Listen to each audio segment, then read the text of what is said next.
Kalau korban sunnah ini nanti dalam pembagiannya boleh sebagian diberikan kepada orang yang kaya atas nama hadiah atau tidak atas nama sodako. Kalau korban sunnah boleh sebagian diberikan kepada orang yang kaya atas nama hadiah. Hadiah itu maksudnya apa? Maksudnya tidak tamlik, tidak memberikan kepemilikan, sehingga orang yang menerima, orang kaya yang menerima korban tersebut tidak boleh menjualnya, dagingnya tidak boleh dijual. Ini kalau orang kaya. Terus boleh dimakan oleh mudhohi, oleh orang yang berkorban, itu kalau korban sunnah. Yang penting ada sebagian daging yang disodakohkan kepada fakir miskin. Dan itu tidak harus sepertiga. Adapun sepertiga itu batasan maksimal si mudhohi yang baik itu memakan tidak boleh lebih dari sepertiga.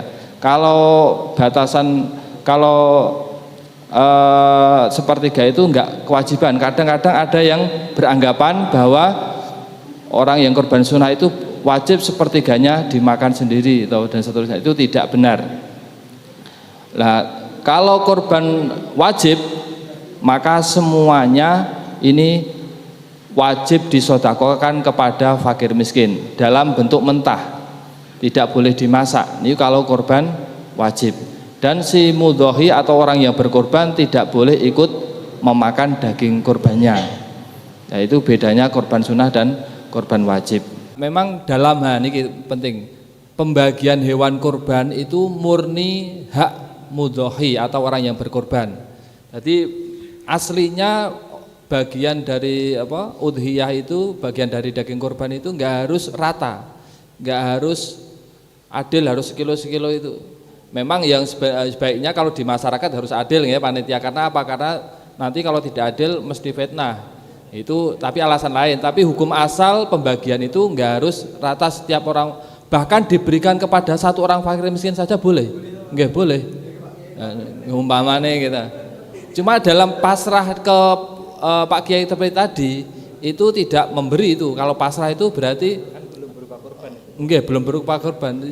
Cuma dia hanya memberi hak atau wakil, menjadikan wakil ya, mengurus. Nah, kalau bahasanya sudah pasrah bangkoan, ini namanya wakalah mutlakoh.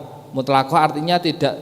Sebenarnya gini, ketika mudhohi atau orang yang berkorban dalam wakilnya, ini saya wakil kepada kamu untuk menyembelih sekaligus membagikan, tapi syaratnya yang diberi hanya si A, B, C, maka wakil harus seperti itu, memberi A, B, C saja. Tapi kalau pasrah bongkoan, nah niki nanti orang yang dipasrahi bongkoan itu dia boleh memberi siapa saja, fakir miskin siapa saja yang dia mau, yang secara uruf kebiasaan umum ini diizini oleh si mudhohi atau yang mewakilkan. Ngaten. Terus pasrah bongkoan itu bukan memberi niku nggih, tapi wakil nggih, wakil mutlakoh. Terus wakil tapi tidak ada koyit-koyit, tidak ada syarat-syarat tertentu dari orang yang mewakilkan, sehingga orang yang menjadi wakil bebas tasarruf. Dia boleh memberikan ke siapa saja karena tidak ada ketentuan-ketentuan dari yang diberi harus ini enggak ada. Berarti dia boleh memberi ke fakir miskin siapa saja yang oleh Pak Kiai wau dikendaki. Asal secara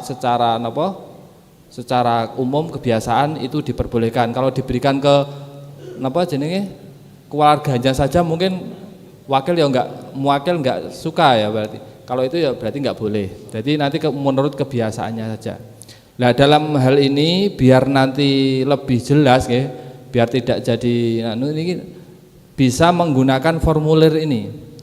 Yang di bawah ini itu sangat penting sehingga nanti jelas akad-akadnya. Oh, saya ini memberi ke ketentuan-ketentuannya juga jelas gitu. Kalau nanti panitia atau yang dipasrah ini boleh mengambil sebagian dari daging korbannya, itu kan ada di situ. Kalau ternyata muwakil mengizini atau mudhohi ini mengizini wakil, mengizini panitia untuk mengambil jatah, ya itu jelas boleh. Tapi kalau tidak mengizini, ya di formulir ada ini mau mengizini atau tidak itu. Kalau tidak ada formulirnya kan nanti masih ini boleh atau tidak kan belum, nggak abu-abu, tergantung uruf-uruf itu belum tentu gitu. Nah, kalau ada formulirnya nanti jelas. Mau ditambah. Terus ada satu ungkapan tadi bahwa kurban itu pembagiannya kan tidak harus adil, bahkan diberikan kepada satu orang saja itu sudah mencukupi. Lah dalam hal ini Mbah Kiai ini belum diberikan korban ini.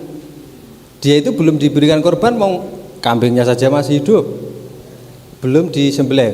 Beda kalau misalnya nanti sudah disembelih, kambing itu sudah disembelih oleh mudhohinya sendiri mungkin, atau orang yang diwakilkan kepada mudhoi, baru dipasrahke tengene Mbah Kiai, lagi monggo. Itu beda lagi urusan kalau seperti itu. Kalau diberikan ke Pak Kiai dalam keadaan masih hidup niku umumnya berarti Pak Kiai di situ statusnya sebagai wakil. Tapi Pak Kiai itu di situ ada potensi dia sebagai orang yang mendapatkan zakat, mendapatkan zakat, mendapatkan kurban kalau dia itu diberikannya dalam sudah disembelih, sudah jadi hewan kurban, diberikan hewan kurban. Sampun dipun aturaken bilih kurban wajib niku hanya yang berhak niku fakir miskin mawon. Ah mangke nek sampun kecampur antawisi kurban wajib kali sunah, lihat sing kelompokin tenggene fakir miskin tok niku yo ewet makin ndak. Makanya pentingnya formulir ingkang sampun dingendikake teng ajeng wau, bilih niki mangke saged dhewek-dhewekke ngeblok-ngeblokake niki kurban sing wajib. Berarti niki mangke tasarrufe tenggene khusus tiyang fakir miskin sing dahar sing pareng ngopeni pareng mengelola pareng dahar dan sak piturute namung fakir miskin. Tapi nek kurban niku kurban sunah mudhohi pareng, fakir miskin pareng, tiyang ingkang gadah wong sugih niku nggih parang. Ngoten. Dados panitia niki harus bijak sekali dalam hal ini nggih, harus ngertos. Niki mangke tanglet kalih sing wong kurban niku niki wajib apa sunah niki kurbane niku. Penting niku.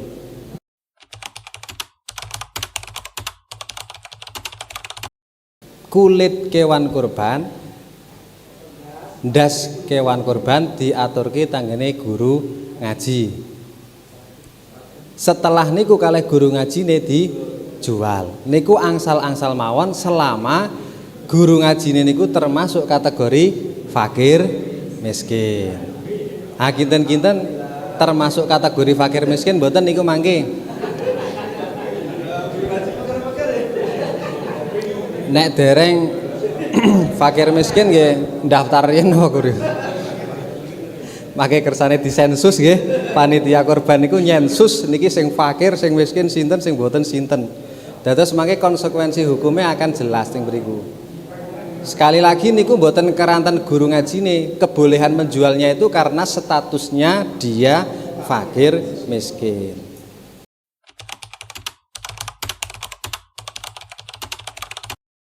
Balik-balik tenggen perbedaan korban wajib kalih korban sunah wau. Menawi korban wajib niku kan wajib disedekahaken tenggen fakir miskin dalam bentuk mentah. Ya nek kados mekaten enggak mboten angsal di napa jenenge dimasak niku, kecuali diparingke ning wong fakir riyen, wong fakire terus ayo dimasak wae bareng-bareng. Wah niku pon sudah diberikan kepemilikan dulu, sudah diberikan ke fakir dulu, sudah diterima. Nggih, niku sing wajib gitu. Nek korban wajib niku kedah diberikan kepada fakir miskin dalam bentuk mentah. Sehingga nanti fakir miskin itu boleh menjual, boleh memasak dan seterusnya, itu terserah fakir miskin tersebut. Nah, niku kalau korbanipun korban wajib.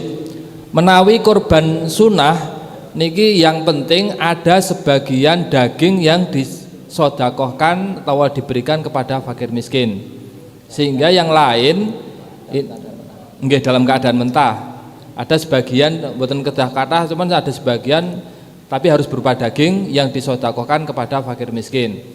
Yang lainnya semisal kok dari mudhohi atau orang yang berkorban itu membolehkan, ya wis ora apa-apa dimasak gawe mangan panitiane, mboten kalau membolehkan ya boleh. Itu kalau korban sunah ya. Kalau korban sunah itu kan yang penting itu cuma ada sebagian daging yang diberikan kepada fakir miskin dalam keadaan mentah. Ya, itu kalau korban sunah Tapi tadi tetap harus ada izin dari mudhohi gitu. Kalau mudhohinya nggak mengizinkan tetap boten angsal.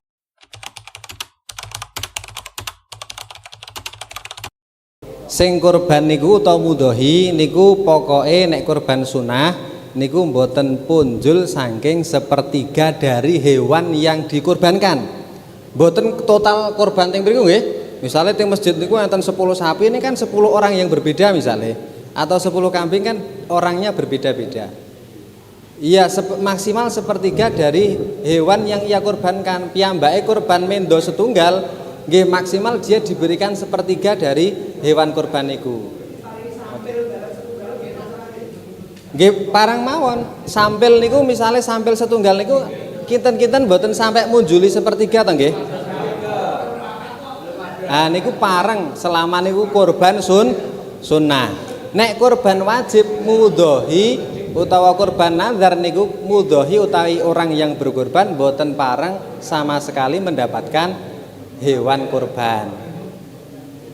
Ning afdhole sunahe niku wau dipun ngendikaken pinten Gus? Satu suapan atau 2 suapan niku sing paling utama niku. Sing sunah niku utamanya dia memakan 1 atau 2 suapan. Neng cara misalnya ajeng ambil dari itu atau diberikan lebih dari itu parang-parang mawon sing penting mboten punjul sampai sepertiga dari hewan yang dia korbankan ngoten. Aslinya konsep pembagian kurban niku kados ingkang sampun dipun aturaken bilih pembagiannya itu tidak harus adil Pak, aslinipun. Dibagikan kepada 1 orang pun niku aslinya boleh, asline nggih.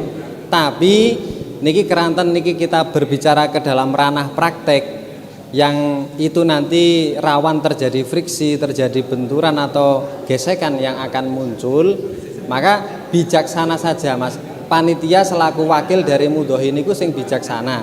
Sekiranya nanti semuanya itu tercover mendapatkan jatah bagian korban. Nek misalnya kok dilalai enten sing kelimput dari panitia ya wis wallahu alam niku wis mahalul khata' wa nisyan nggih, panitia masih merupakan manusia juga.